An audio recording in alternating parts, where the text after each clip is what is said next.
Howdy cowboys and cowgirls, and welcome to the Analytics Analysis Salute, where on this very special occasion, we're breaking away from our talk of musicals and are instead analyzing cult classic dark comedy Heather. But Mr. Analytic...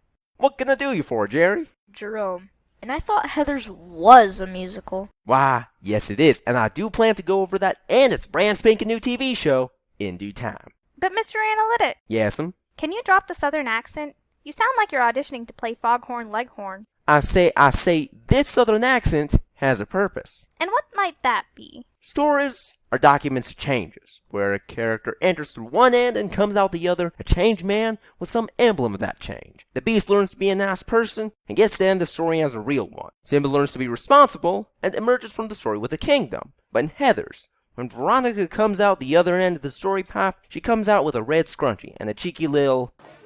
There's a new sheriff in town.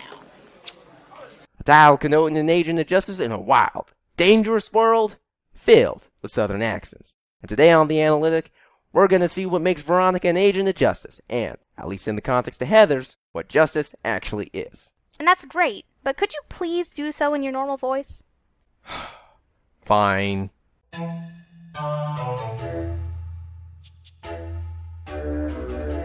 To understand the sheriff, you must understand their town. And in Heathers, the defining characteristic of its town, Westerburg High, is its stringent social order. Yeah, most high school movies have their fair share of clique commentary, but Heathers is unique in just how seriously its characters take it. Heathers is, in essence, a class struggle, with parallels being drawn between real-world economic class and the high school social class, with the film's resident psychopath J.D. saying of Westerburg High, "The school was society."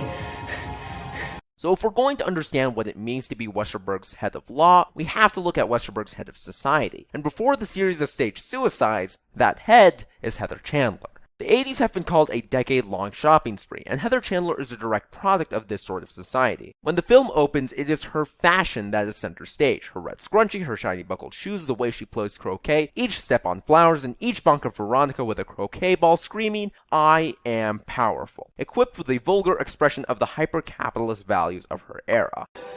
She said, real life sucks losers dry. If you want to fuck with the Eagles, you have to learn to fly.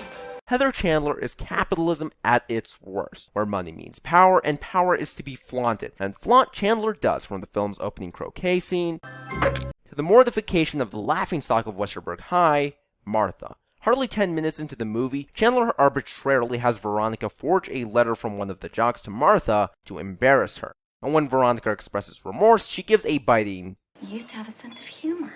With this scene and her self-professed teaching of real-life lessons, Heather Chandler is shown to be a defender of the status quo, which, in her eyes, is one where being wanted is more important than being liked, and the seemingly unwanted, like Martha, are to be preyed upon. Real life sucks losers dry, she says, and as long as she's head of society, she's determined to make that true. Chandler's idea of justice is best summarized with a quote from Charles Dickens' A Tale of Two Cities. "Whatever is right."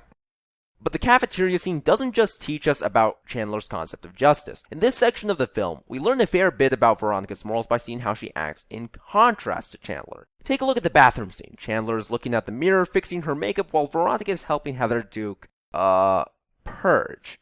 Veronica wittily comments, True friends' work is never done. while Chandler responds with gross, and uses the opportunity to bully Heather Duke. Grow up, Heather. Bulimia is so 87. But Mr. Analytic, how is she helpful or sympathetic? She helps the Heathers bully Martha. Well, yes, she does do that, but she displays her fair share of reluctance while doing so. Veronica's no saint, but she is a human being with a soul, and is pained when she enforces Chandler's moral code instead of her own, which directs us to Heather's central conflict. How does one do what they perceive as the right thing when the social order demands they don't? Well, to the guy who's about to become Veronica's love interest, the answer is simple. Murder. In the town of Westerburg, JD is the vigilante. While Veronica hates Chandler's rule but doesn't fight against it, JD freely disrupts the unjust world of Westerburg, from rejecting Chandler's poll questions, That's the stupidest question I've ever heard. to pulling a gun on the school's top jocks. Which is what draws Veronica to him. He has what she wishes she had, the courage to fight the higher-ups, even when it means overthrowing Westerburg's corrupt sheriff, Heather Chandler. But Mr. Analytic, Yes, Charlotte. JD doesn't just overthrow her, he kills her. Well, yeah. But Veronica doesn't want them dead. She says so herself. I did not want them dead. Yes, Veronica at her core isn't a murderer. But when JD says Your true feelings were too gross and icky for you to face. he's not entirely wrong.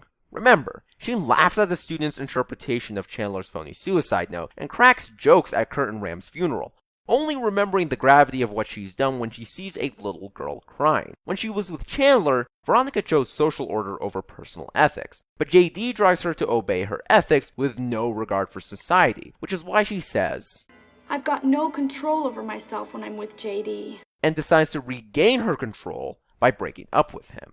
This is a key moment in Veronica's character because, for the first time in the movie, she decides to protest. She doesn't follow Chandler or JD only to regret it later, but instead removes both domineering presences from her life and begins her journey to deliver her idea of justice. So when the class system of Westerberg resets itself and Duke becomes the new Chandler, Veronica won't let her badmouth Martha